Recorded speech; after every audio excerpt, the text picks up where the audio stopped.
Your essay is Shakespearean and then you're getting a B- in English, it doesn't check out. Has it become super competitive? Imagine a resume that is just this long that says, I am an Olympic swimmer, period. What is your Ikigai? What is your purpose? What were you put in this universe to do? Any example of where you've seen one of your students has turned a very interesting hobby into a deep project? He got them to put cameras into his throat and he was beatboxing. He studied the acoustics of every single sound.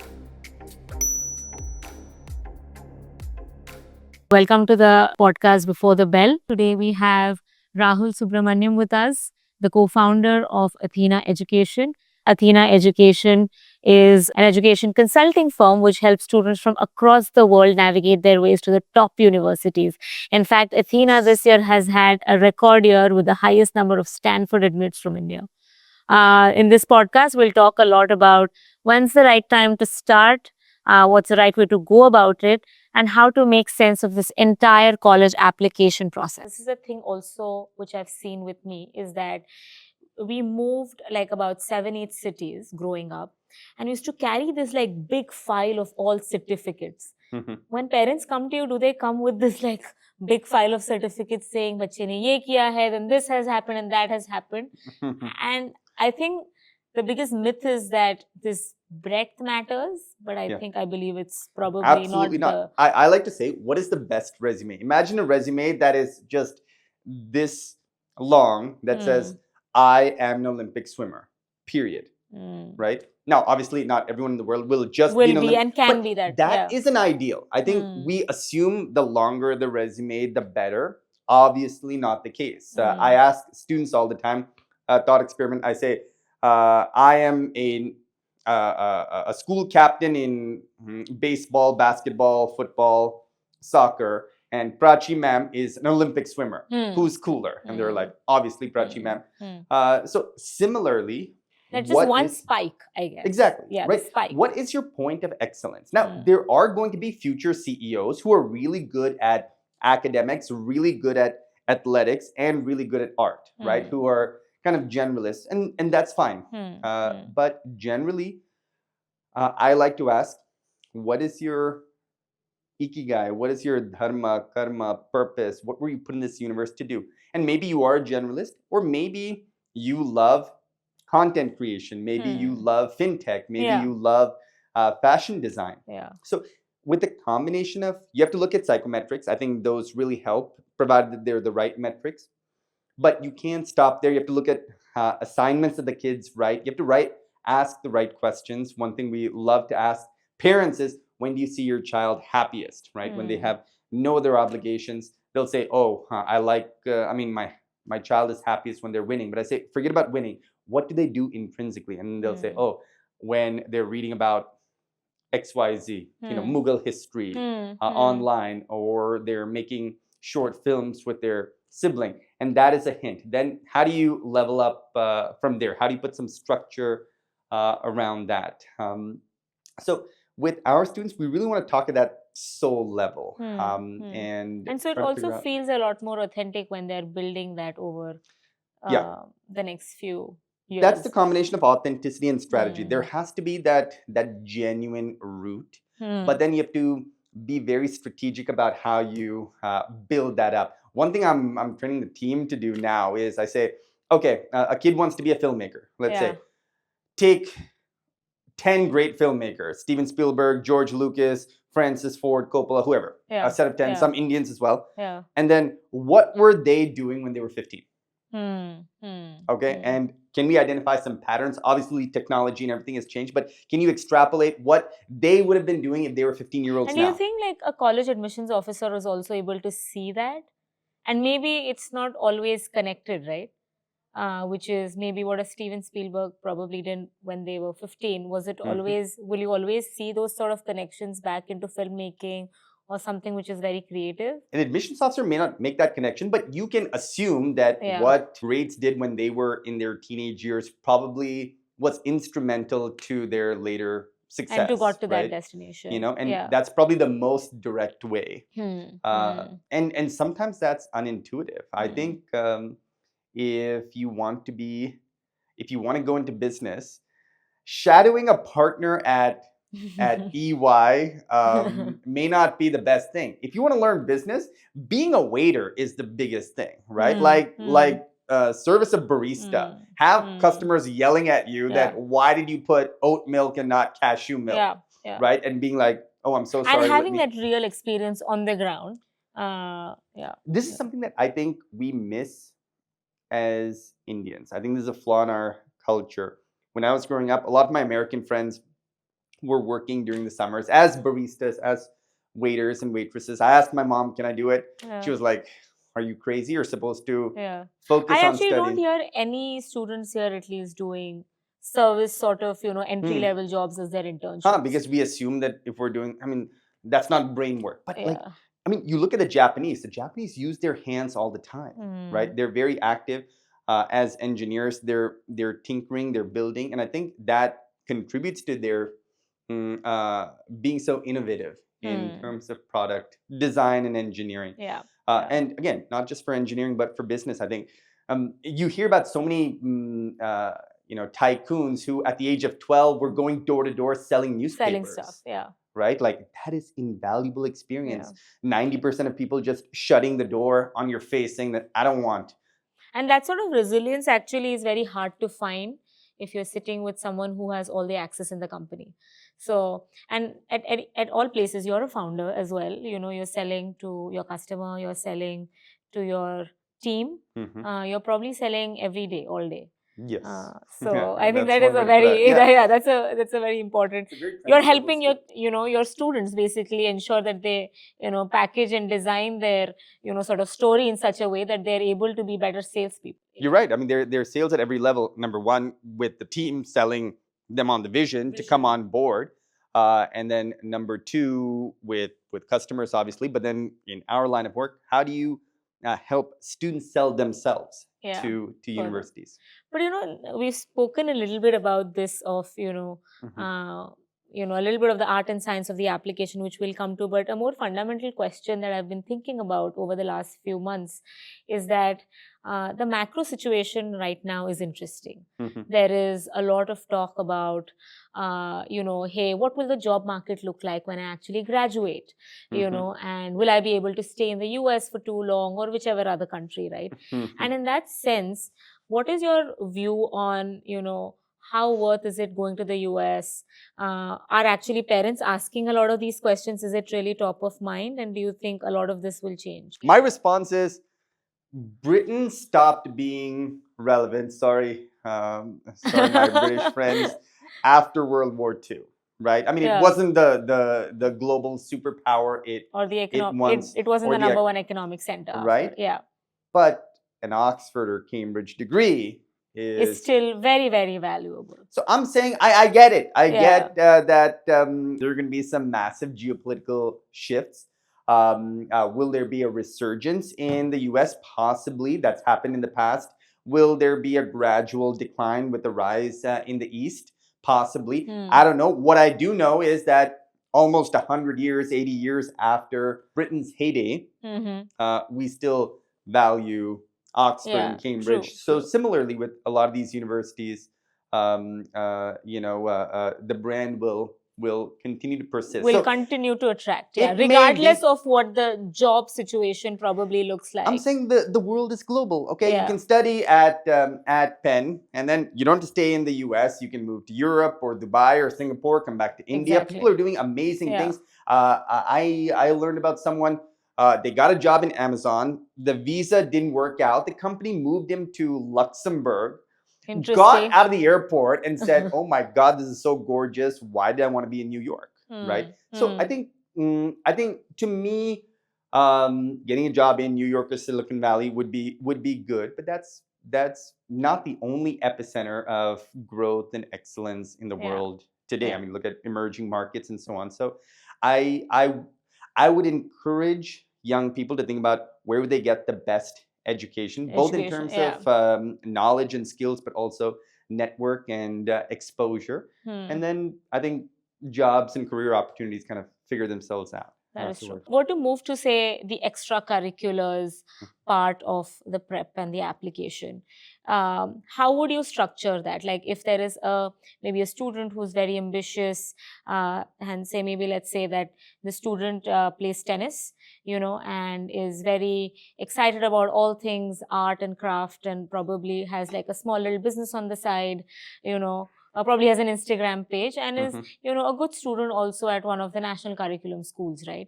So in this sense, how would you think about crafting extra, or how would you think about extracurriculars for this child? So they're decent at tennis. You said they have a little arts and crafts business. What else? And they're maybe top 5% at a national curriculum And school. they're doing very well. Okay, so the two things, my two North Stars are excellence and interestingness, right? Either be super excellent, which is, okay, I'm part of Team India Informatics Olympiad or Physics Olympiad or Math Olympiad, or be super interesting. And in this case, like, my first question is, how good are you at tennis? Now, it's hard for Indian students to be good on an international scale. Level. Possible, but it's more likely going to be the kid studying at the Bollettieri Academy next to the next Andre Agassi or Serena Williams, right? And in these academies, you study for 3 hours in the morning, and then you do tennis for 8 to 10 hours. So all you do. However talented you are as an Indian it's hard to be able to compete with something like that. If you're doing even 3 to 4 hours a day, which is a lot, I mean, how can you compete with someone doing 8 to 10 hours a day at the Bollettieri Academy? So I think that's the challenge. There are some sports in which Indians do get recruited. But what sort of excellence there really stands out? It is international or national? Yeah. Okay. I mean, at least among the top nationally, if not, and at least participating internationally. So if you want to distinguish yourself and be recruited for athletics, like, you really have to be at that level. So that would be the first question. Like, how good can mean I'm good in my school, or I'm school captain, or among the best in my city or state or country or internationally. So we want to understand what that is. In most cases, they're good, but probably not enough to become a national level player. And then, but they like arts and crafts and they have a little business. So I would think, hey, is there some kind of tennis accessory you can design? Right? Is there like a really cool wristband or something? What's a problem you face as a tennis player, right? Something wrong with the current equipment? Is there a way you can personalize your racket a little bit more?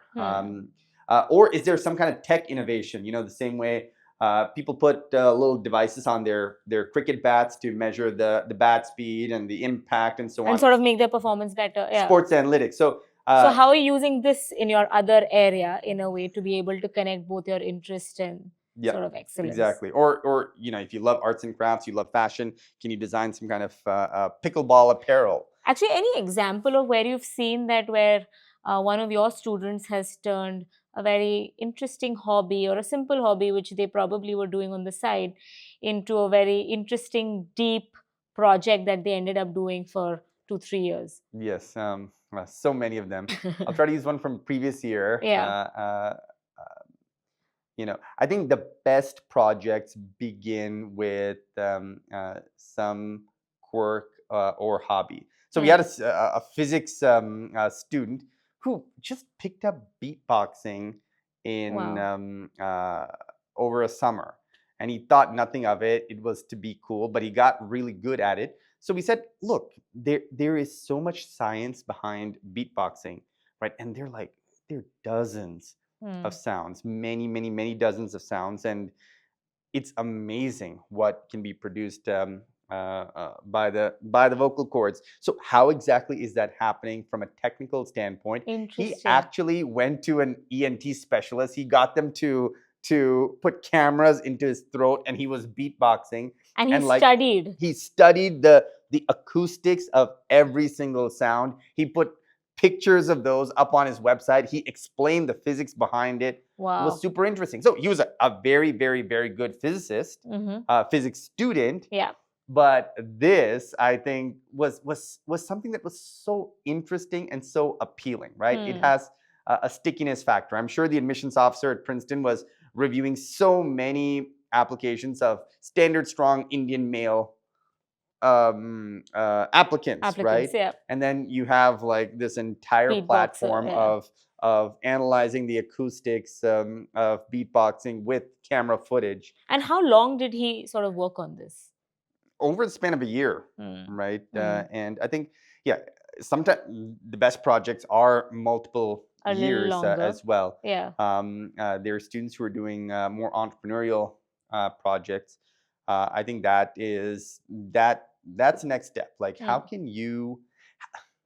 I think that authenticity rings true. I think fabricating items not only is unethical, but I'm sure the admissions committee can smell it from afar. Yeah. I'm sure a couple slip through. I'll be honest. But like, we want there to be that authenticity and help also, I guess, kids discover exactly some of this so that they also feel authentic on their profile. Right. So we had one student who was like, okay, what's a problem in your community? Okay, school absenteeism. People are not going to government schools. And then she was also an art student. So we said like, okay, well, can we use our aesthetic skills to make going to school more appealing, right? The buildings are dilapidated. Can we just totally refurbish them and add some amazing wall art? So she connected her passion of art, but it wasn't just paintings for her room, but like, let me use my and there was some purpose behind it, which also helped a lot more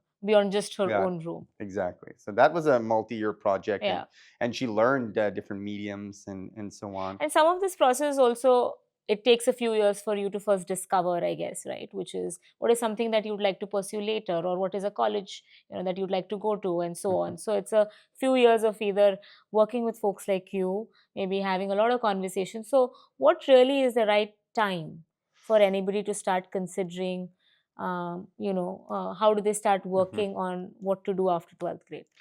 Lovely. The answer to that is always the same, which is right now. But like, the right now changes, whether you're in 11th grade or 8th grade or 5th grade, right? So you can always start exploring in a systematic way. And I want to distinguish between exploring and dabbling. Dabbling is, I'm interested in something, I do it for a bit, and then I let it go. And then something else, and I never develop that craft. Exploring is, there's a timeline. It's like, okay, we're going to spend whatever, 3, 6, 12, 18 months, and we're going to explore 18 different subjects, one every month, let's just say, right? And and what we would do is compile age appropriate material so they can understand, okay, what is AI/ML, what is biotech, what is architecture, what is urban design, and get that exposure, and then you gradually start narrowing down. And when do you think is at least the latest time you can start something like this? The rule of thumb is start exploring in middle school and start narrowing down in high school. Okay. I would say. Okay. And then, because once you narrow down, you discover that, oh, I love quant finance. I love product design. I love I love aerospace engineering. Then you can be very systematic about it. Then you can go like, okay, who are the best aerospace engineers or product designers in history? What were they doing when they were 15? Okay, how do we customize that to you? And then now just keep leveling up. So what's the right way for any student who's in their middle school, right? That is the time you start to dabble a little bit, to start discovering their interest. Is there a method and a process to it? So I think psychometrics help, but we don't want to end with that. I love this concept of Ikigai, the 4 circles, your talent, your passion, what makes money, and what the world needs.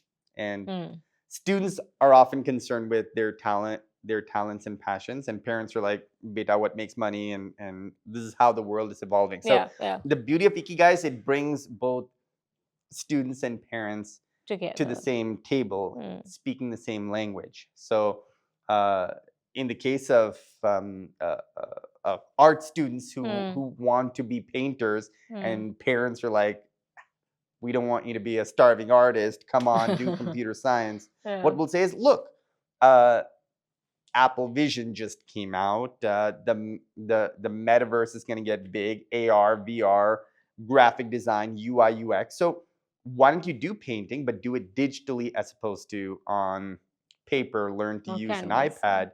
So we'll try we to wanna- bring both. Yeah. Exactly. Find that Ikigai, find the synthesis of a student's talents and passions with a profession that will be And how have lucrative. maybe students done that? Is this through some professional exposure, like an internship somewhere, and that's how they dabble? What's the right way for them to understand what their interests could be, like deeper interests could be, and how much time should one dedicate into thinking, okay, let me dedicate at least some time to exploring it fully, Yeah. and then sort of see if it's working for me or not? Got it. See, these are such important decisions. Yeah. And what we've found is um, it's helpful to create some kind of timeline and say, Yeah. okay, in the next 3 months, I'm going to decide. And you can still change afterwards. It's not like Yeah. you're going to get locked in forever. But otherwise, it's tempting to keep kicking the can down the road. So we like to say, okay, 3 months, one topic every week for the next 12 weeks. Interesting. And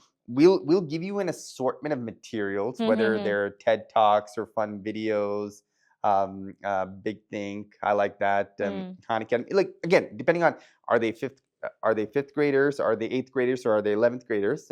Increasing complexity, that works wonders. You do that for 12 weeks, and students are like, you know what? I really love architecture because I appreciate the mathematical and the physical side, as well as the artistic and the history side, and that's really liberal artsy. Or they'll be like, you know, I never realized how much computer science existed in trading, and I like computer science and I like economics, so this is something I could do in the future. So exploration combined with psychometrics, combined with Ikigai exercise, often helps us. And you know, because we have seen so many students and we have so many data points, we can get really granular, right?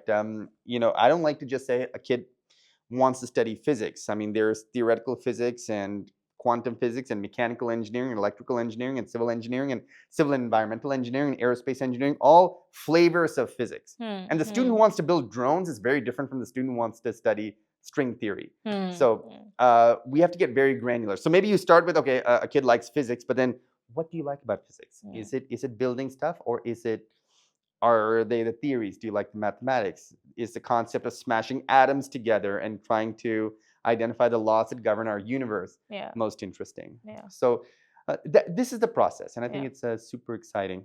But what I would tell students is like, okay, let's decide, but then you're not locked in. We can pivot down the road. That's why in this case, I think discovering your talent and passion, your Ikigai, is very much like a startup.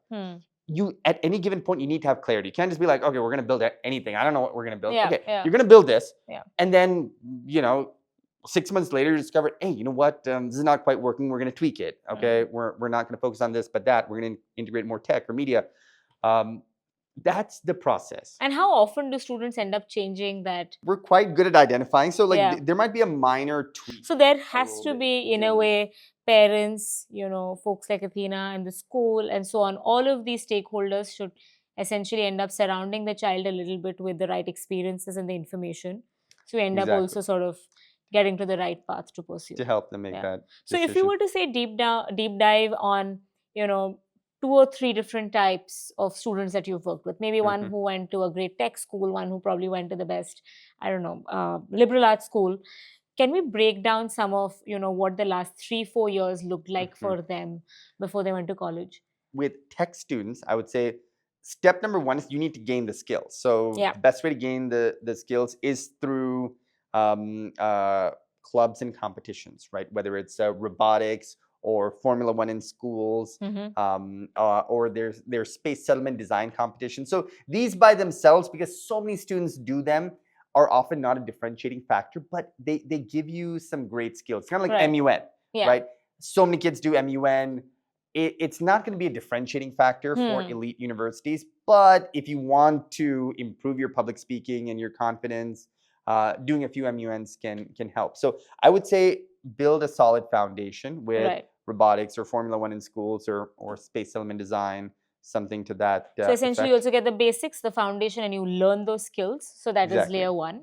Layer 2 is, okay, you take these skills, how can you solve a problem in your immediate vicinity, right? And I think so that's use that skill to sort of apply. So one student got into Carnegie Mellon this past year was this prolific tinkerer. So I was like, okay, dude, come up with what's a problem that you observe in your own household. And I think he was like, okay, plants die. Yeah. So we're like, okay, how do you use your robotic skills, your engineering skills more generally to prevent your plants from dying? So he's like, okay, I need a moisture sensor, and that needs to connect to a sprinkler. So I'm going to create this smart water pot, right? And he built that. Oh, interesting. Okay. You know, so like, and I think this is what engineering colleges really admired. Like, okay, here's a kid who's demonstrating that faculty. You use that skill for a real world problem. Yeah. Then I would say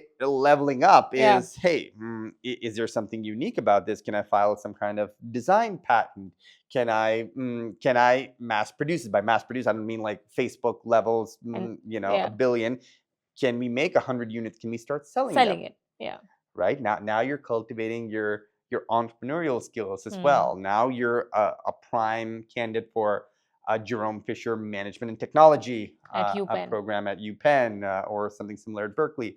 So you see how that leveling up happens. So when I say focus, that doesn't mean that you're only doing one thing. It's you're solving one problem, but you're building at the core of it. That's your nucleus, and then you essentially end up doing these things of applying it to the right things and then selling it and getting to people. And through that process, you're developing such an assortment of skills. You've got the technical skills, you've got the legal skills, you've got the marketing skills. And so the CMU student who ended up building this, what did he do after building that plant sensor? So did he end up selling it as well, and was there like he made multiple units and so on. So and he made other little contraptions. So this is, I think, you know, the robotics competition is also good, and if you do that at a high level, like, and you're winning national and international competitions, that's also good. But I think the best engineering schools want to see kids who are breaking new ground, who are going to be, who are not just going to be playing to a script, but innovating and figuring out what problems need to be solved. So I think that's what I love to see in tech students. The other thing I want a lot of people to hear is that can you work with your hands? We talked about that. Like, can you lay bricks, right? Can you understand? And why is that important? I think for two reasons. Number one, I think intrinsically using your hands to build something makes you a better engineer and a better thinker. And number two, it's just so rare. I think going back to Indian culture, we think, okay, if you're using your hands to build something, you're doing something wrong. We should just be sitting and programming or whatever, or thinking. But you think with your hands as engineers. So it's also anti-stereotyping. So if, you know, there are so many kids who are doing robotics, but you hear about, okay, this is a kid who spent a week in the summer building houses, right, in a village outside Gurgaon. Now that's something that they don't see every day, right? And especially there's some kind of social angle, then they're putting it to greater good. So anti-stereotyping, as we like to say. You know, what's something that everyone in your category does, and can you do something different from that? Every kid, you know, every Indian kid is interning at like a corporate office, sitting around stapling papers. Can you serve as a barista or a waiter or something else that's very, in which you're actually truly stand serving out from, others. And then if you were, this is probably, you know, someone who went to CMU, and then if you were to think about someone who's gone to a really good liberal arts school, what did, you know, sort of their application look like? Got it. With liberal arts colleges, we had one student. You know, I really loved her common application essay in which she was talking about Indian mythology and history and the depiction of women there. And then she was reading like feminist philosophy and literature, and then reconciling, you know, if these myths were written in 2024, what might they look like? And then she discovered authors like Chitra Banerjee and so on. So, and she talked about how in her study of philosophy and literature, she would like to continue in this tradition of Chitra Banerjee and reinterpret, re-examine items in the Indian canon and how they can And be how made. did she sort of like demonstrate that skill? We spoke a little bit about that sort of, layer one is your foundation. So she probably went through a lot of discovery. She read a lot of books. She figured out, this is something that she really likes, of course. And then what was a way that she was able to apply sort of this, her interest in a way Yeah. which was interesting? Often through writings, and I believe she started a philosophical society in her school. I'll just check that. So she, through various avenues, she popularized these ideas and made them widespread In her school and in her community. So Got it. I think that showed it showed how she was critiquing the field itself. She was like, "Hey, we have a gap in the literature, in the philosophy. We've talked about feminism from a Western standpoint, but how does it apply to women of color, specifically Indians?" So I think showing that thought leadership was what got her into some spectacular schools. Yeah. And then there is the other, which is, say, maybe pursuing business economics. And economics. Yeah. I think that's kind of similar to the entrepreneurial.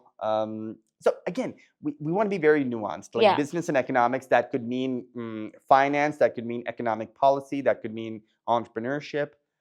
So we want to really understand that flavor. One student from Chennai, in fact, we thought, okay, what is an economic challenge, again, you face in your community? And she said, like, I often go to the beach and I see fisherwomen and, they're living hand to mouth. And how can I help them increase, find access to better markets? And are there principles from modern economics and business that can be applied to streamline their supply chain of sorts? So she brought a lot of thinking from Harvard Business School, and she had conversations with her father and so on, and thought about, okay, fundamentally, how do I increase the net income of fisherwomen in Chennai? And that was the project. Again, amazing impact, amazing creativity, amazing cultural rootedness.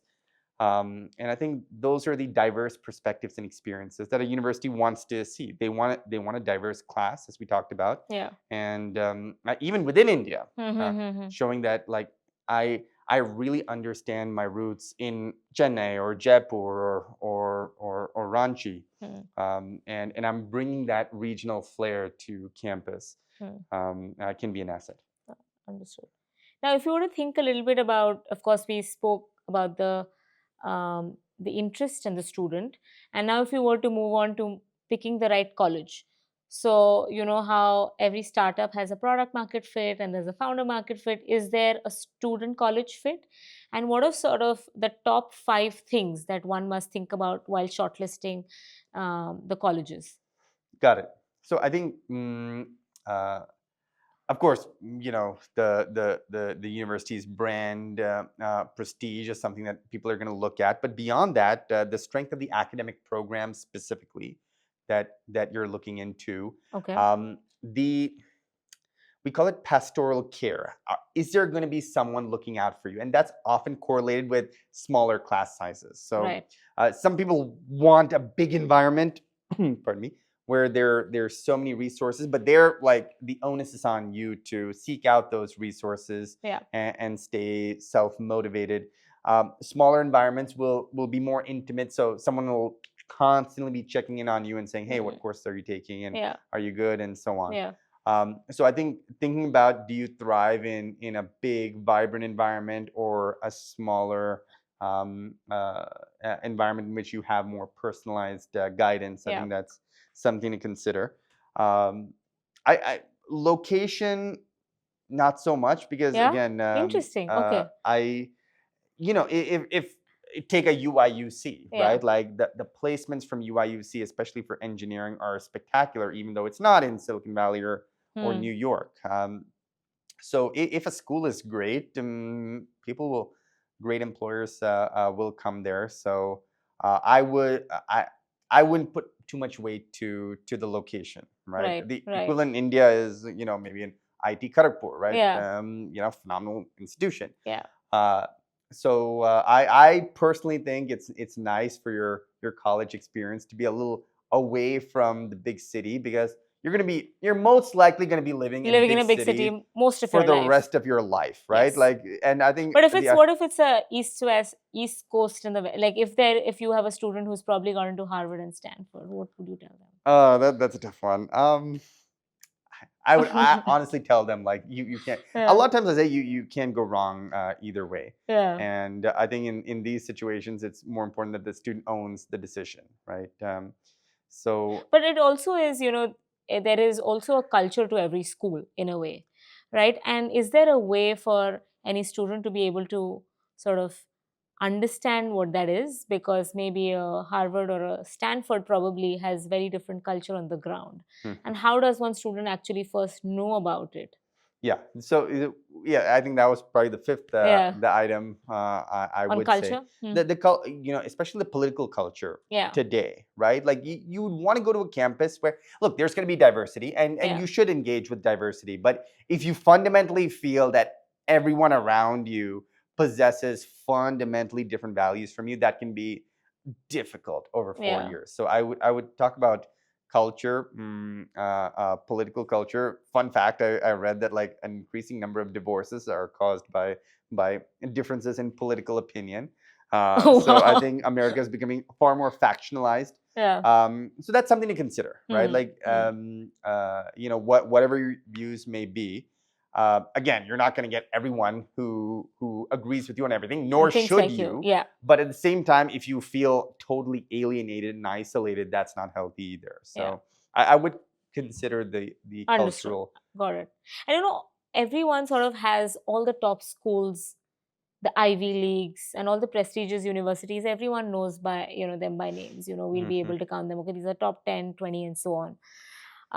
But is there an Hidden gems. hidden gems that Yeah. that we probably don't talk about?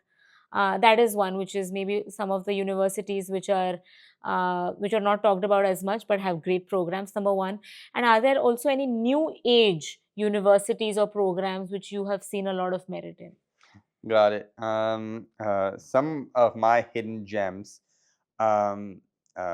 UT Austin. I think Austin is developing as a new tech and cultural hub. That's where the U.S. Grand Prix is, South by Southwest. So Yeah. very vibrant Startup area, community as startup well. community. A lot of people moving to Austin from California. And it's a lot also of a Indians. beautiful city to live in. So It's nice. yeah. So UT Austin, I would say, fantastic. UWash Seattle, right up there next to Amazon and Microsoft and Yeah. Boeing. So phenomenal recruitment opportunities right up there with some of the top engineering colleges. Some of the liberal arts universities, especially the Claremont Consortium, Pomona and Claremont McKenna. So I think Indian families aren't as familiar with the liberal arts colleges, but liberal arts colleges don't have graduate programs typically. So Yeah. professors are more intent on teaching than research. So Right. you often get a phenomenal educational experience and great placements both in jobs and graduate schools. That's what I would say. If finances are a factor, there are some amazing English language programs in both continental Europe that are heavily subsidized by the government, as well as in East Asia. We've had students apply to programs in Japan and South Korea as well. And these are universities that So are after the feeders. US, where have you seen most students target in terms of just geos? You Right. mentioned a few, so that So actually got me you have thinking. US, UK, Canada. Canada.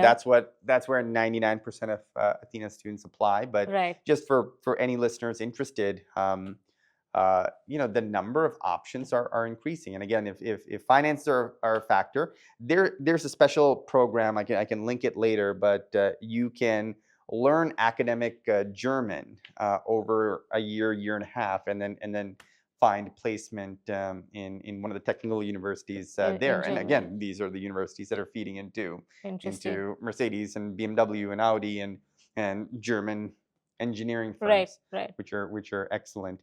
So And outside of that, have you seen any sort of movement or any interesting universities either in Asia, like Southeast Asia or South Asia? Singapore has always been a Right. great Yeah. destination. I think there's a special scheme that if you agree to stay on in Singapore for a certain amount of time, you can get a reduction on your on your tuition. Okay. Hong Kong, I was just there. Yeah. HKUST.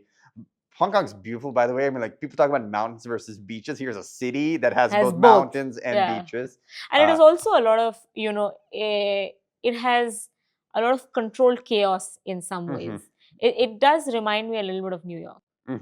I thought San Francisco more because really? of the hills. Okay, yeah, and maybe so on. because of the hills and the. But anyway, so Hong Kong is another one. That's what I would say. And then so like KAIST in South Korea. Right.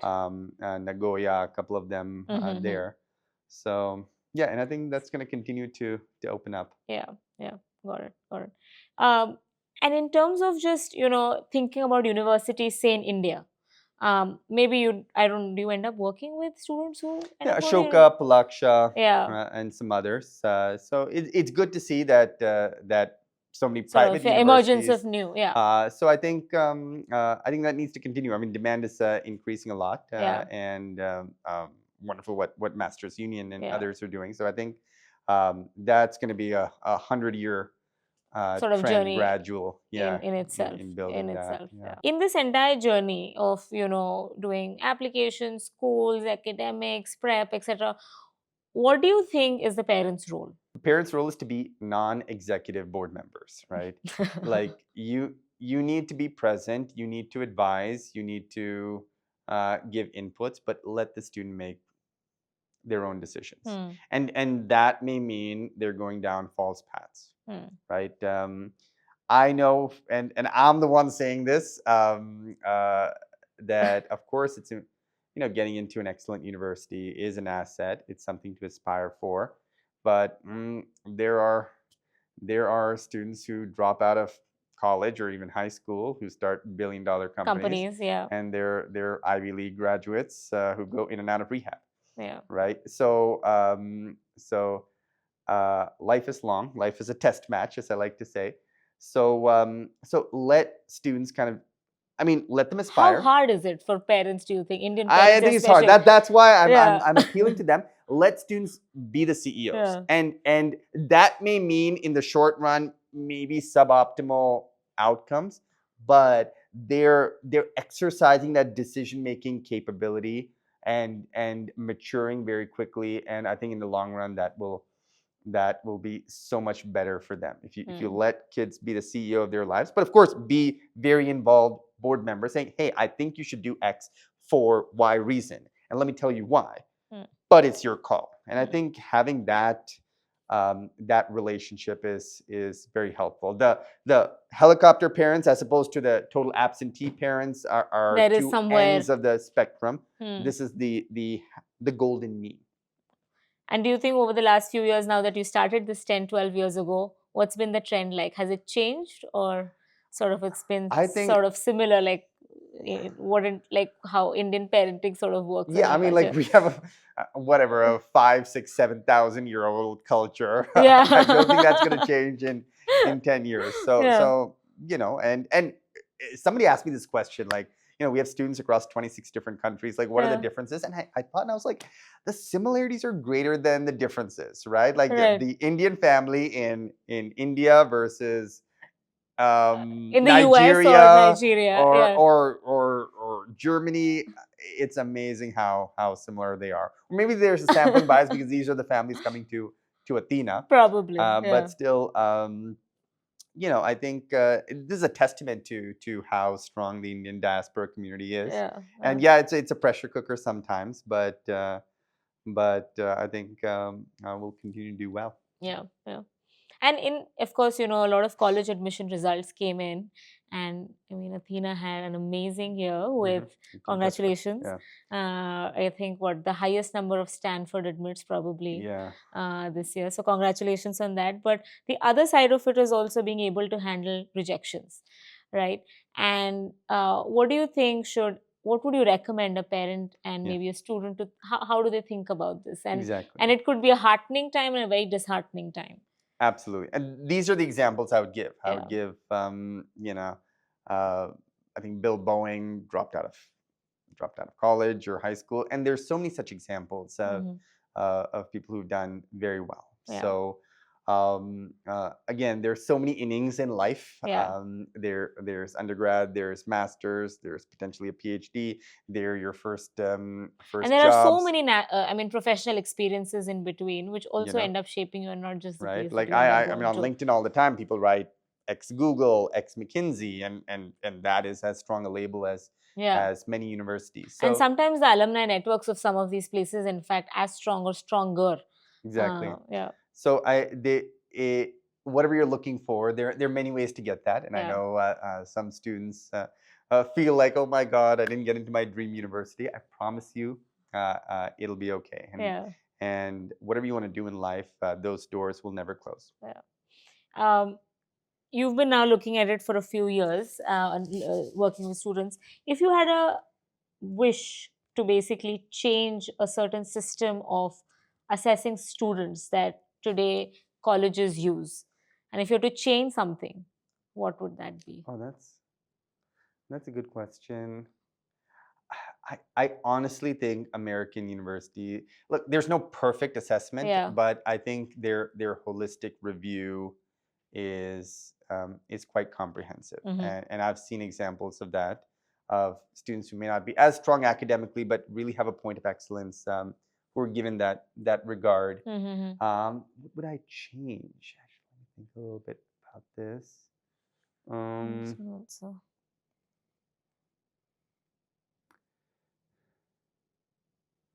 Yeah, I'm sorry. I'm drawing a blank here. We'll probably do another question and then we can come back. Or something. Sure. Is there anything though, or is it? Look, maybe I feel it's pretty holistic. I think it's pretty good, generally.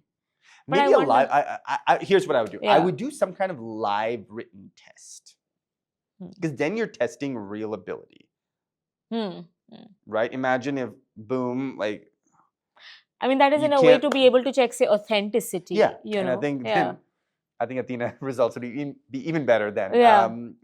That like yeah, imagine if you had to produce a response on the spot, right? The way, and you can't leave your browser, and then there are ways to assess that you're not getting prompted. Yeah. And I think something like that might be implemented in the future. Yeah, probably. That Do you would be- think, especially now that, I mean, the amount that I use all things AI and chat GPT and so on in work, right? It's really been a game changer. It helps you sort of with many different tasks. What do you think about what that impact has on, say, college applications, how kids write their resumes and their essays and so on? And how does one really balance the authenticity piece when there is also, all of I this think this is an around you? evolving space. Yeah.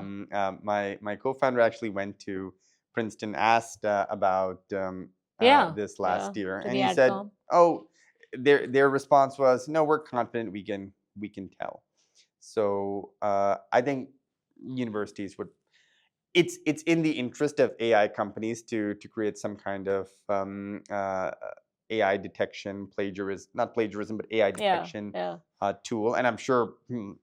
A lot of these algorithms are being built at these universities, so I'm sure they have access to state-of-the-art tools. So number one, from a practical standpoint, I think It's probably also getting a little harder. Should risk it. Yeah, sure, yeah. I think that's there, and then number two, it's clear when a student is writing very authentically, and whether it And checks there will out. also probably be actions to back Exactly, those words, like right? your essay is Shakespearean, and then you're getting a B- in English. It doesn't check out. So like when you look at everything in totality, your school academics, your standardized tests, all of your activities, your essays, your recommendations, it'll be pretty clear. Yeah. And maybe just one final question was, there will be many students who will be heading to college after this, right? What do you think is the most apt way and the most meaningful way that you've seen your students actually use their college decisions, their network, and probably whatever they've done before in the most meaningful way? You have to spend time gaining skills, because after you leave college, it's really hard to focus in the way needed to learn multivariable calculus or linear algebra Yeah. or Python or so Yeah. on. So I would really learn fundamental skills apart from grades. Like I think grades are secondary, but like gain those skills that are going to be so essential down the road. Number one, and then statistics, reading dense academic material, Yeah. right? Like it's hard to pick that up later. You can do it. Like if you want to do it, you can do it, but it's really hard. So both on the quantitative side as well as the literary and academic side, really gain those skills, Yeah. research and so on, because you're going to be using that for the next 50 years. And then number two, build amazing relationships. And again, go outside your comfort zone, not just people who are from similar backgrounds. Backgrounds You're or going look to, like you. Yeah. You're going to Carnegie All Mellon. the way, Don't just hang out with other Indians, please. So I think that's a blessing to interact with the students. Actually, the last point that you mentioned is super, super important. I think because the work that we all end up with or will end up doing over the next 10, 20 years is going to be very, very global in nature. And so we have to be able to, strike a conversation, negotiate a deal, or just be friends with someone that you have absolutely nothing in common with. Yeah. I would say these two, fundamental skills. By fundamental skills, I mean, and I'm probably going to get some flack for this, but like take the course on Shakespeare, not the course on Harry Potter. If you have to do a literature course, you'll probably have some options. Take the more fundamental ones, right? Take Shakespeare, take Plato, take the Eastern equivalents, whether it's Confucius, because by studying the classics, you really understand the foundations of Western and Eastern civilization. And you read Confucius, you understand China a lot. You read Plato and Aristotle, you understand Western civilization. So that's what I would say. Both on the STEM and the non-STEM side, very fundamental skills and deep and meaningful relationships. Yeah, wonderful, awesome. Great, this is a great conversation. Thank you so much, Rahul. Thank you so much, Okay, Prachi. awesome. Thank you for being here. Okay.